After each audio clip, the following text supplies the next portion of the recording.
We got some news from the Houston Texans, well, from ESPN, but this is news for the Houston Texans and the organization and the fans.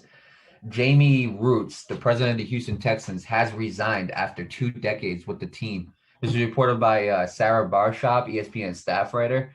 And there has been a quote from Jamey himself and the team, and I want to read both quotes right now.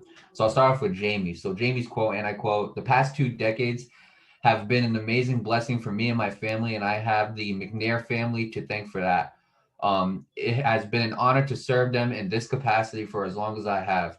And then the Texans CEO Cal McNair. He also made a quote, and this is his quote right here, and I quote: "We sincerely appreciate Jamey's multiple contributions to the Texans franchise over his tenure and look forward to seeing him succeed in his new ventures. We will now build upon the foundation and move forward with a bold and unwavering commitment to winning championships, creating memorable experiences for our fans, and doing great things for Houston." So yeah, basically, you know what, Nate? I'll start first. Okay? This right here proves that the Texans are in a rebuild mode of everything. This is a complete rebuild now for the Texans. When you get rid of your president, you have a new GM, and everything is just everybody's either leaving and there's new. Now you're starting the rebuild mode. When you're not signing huge free agents, now that's when the rebuild mode comes to play. There's no more Deshaun Watson problem. Most likely Deshaun Watson won't be here. I know they're saying they're going to keep Deshaun Watson, but most likely he ain't going to be here. Okay? I'm saying that right now. I don't think he will be here, but we'll see when the season starts. Okay? DeAndre Hopkins is gone. Okay? They got a new head coach and new general manager in Nick Caserio. So, I mean, they got a new head coach. So think about it this way, Nate. Okay? The Texans are in a whole new rebuild mode. It's a whole clean slate for the Texans. And I think this is good news. Okay? I think this is good news for Houston. And the reason why I say this is because now you're on a whole clean slate. Now you're starting at square one, but from square one, you can create a whole new identity with this team, which is something you might need. Because let's be honest, I don't think the Texans organization that they had the past few years was going to ever beat the Chiefs. They were up 24-0, but they were in a playoff game, but they were never going to beat the Chiefs, I don't think. So when you really look at it, now you can start from that square one and build a whole new clean slate. Start off by getting a whole young team. You have a couple more veterans on that team, and that's great, but you can end up building a whole new team. And within the next probably between 3 to 5 years, we could be talking about the Texans as a Super Bowl contender.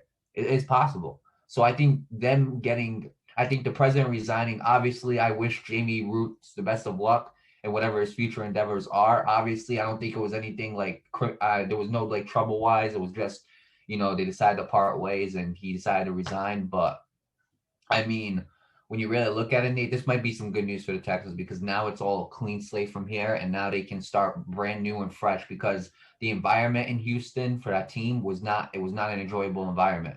You know what I'm saying? So now with this new clean slate that they have, they can just start off completely new.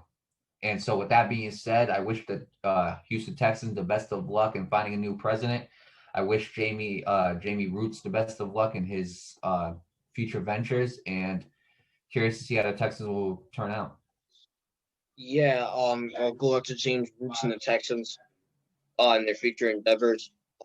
Mario, you know this. And I'm very upset that I wasn't here to talk about Deshaun Watson wanting a trade because I was gonna rip the Texans a new one. But you know what?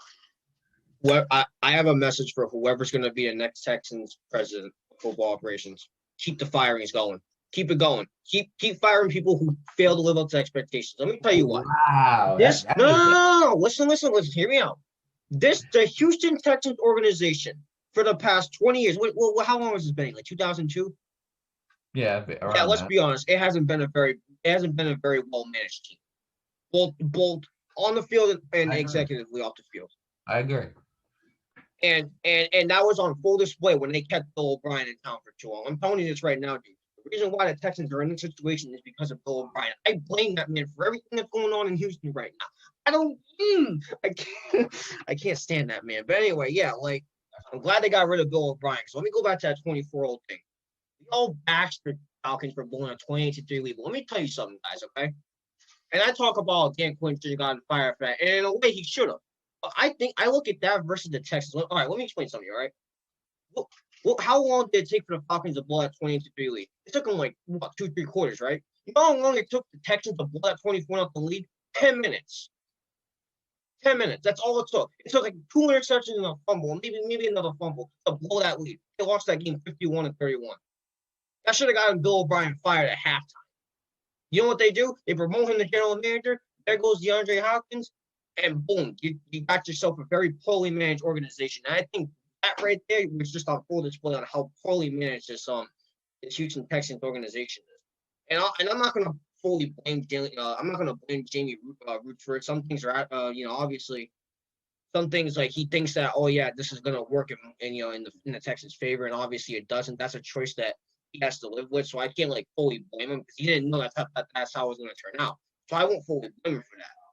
But you got a job to do. You had a team to work around, right? You had a star wide receiver, DeAndre Hopkins. You have a franchise quarterback in Deshaun Watson. You think they'd build a team around them? Yeah, no, it didn't work out in their favor. It just didn't. And now because of that, DeAndre Hopkins is having himself a career year in Arizona and many more to come. And Deshaun Watson is like living hell on earth in Houston. He wants out. So that's why I say whoever becomes the new president of the Texans organization needs to continue firing people. Because like you said, they're in a deep overhaul. Not only are they rebuilding the team, but they're rebuilding the front office. Keep doing it. Keep doing it. Because all these people that are continuing to screw over the Houston Texans, I don't think they should even have a job again. Because this team has been, I know this team's very young. It's been in the league for like almost 20 years at this point. So I can't really say, obviously, it takes a while to build up that success. But like 20 years is more than enough to have that one glory year, or at least 2 or 3 of them. You know what I mean? So that's why I say keep the firings going. This guy wasn't fired; he stepped down. But like all the other guys that need to get fired, just keep firing them. It's as simple as that. You need to rebuild that front office entirely. No, I completely agree, and I think that's exactly what the Houston Texans are doing. Obviously, you got a new GM and a new head coach, and you're probably going to be looking for a new president. So obviously, the rebuild's coming. You know what I'm saying? Right. It's expected. Now the question is like with the rest of the veterans with J.J. Watt and Deshaun Watson, because Deshaun Watson as of now is still with the Houston Texans. What do you want to do with that? You know what I'm saying? Do you want to start? I say, you know what? Deshaun Watson's not happy there. It looks like J.J. Watt's getting frustrated. I don't know if he wants to stay or not. I say you completely go at a clean slate. You start completely from square one. That's the only way you're going to do it. You know what I'm saying? I don't think you can keep the past. You really can't keep what's going on in the past in the present into the future. You have to start off clean. You can pick out good stuff that went on during the past. You know what I'm saying? What went good, what went good, and bring it into the future. But you can't. I think this is when the Texans need to completely start a whole new slate. You know what I'm saying? And the last time they started a whole new slate, Nate, they had the number 1 pick. And take a guess who that number 1 pick is. Sean Watson. No, J.J. Watt. Sean Watson? Oh, it was J.J. Watt. J.J. Watt. They had another number 1 pick. Guess who that was? Jadeveon Clowney. They had, I think a top 15 pick. Guess who that was? Deshaun Watson. You see what I'm getting at here? The last time they were rebuilding, they got 3 studs. So I think that's the absolutely number 1 move for the Houston Texans to do is go back to that rebuilding process and repeat history. And then when you do, create an even better team to compete with the Kansas City Chiefs because they're gonna be there for a long time. Despite that Super Bowl loss, they're gonna be there for a long time. So get a team that can compete with them. And so with that being said, I wish the Houston Texans the best of luck. And back to Jamey Rootes, I wish him the best of luck in whatever future he wants to pursue.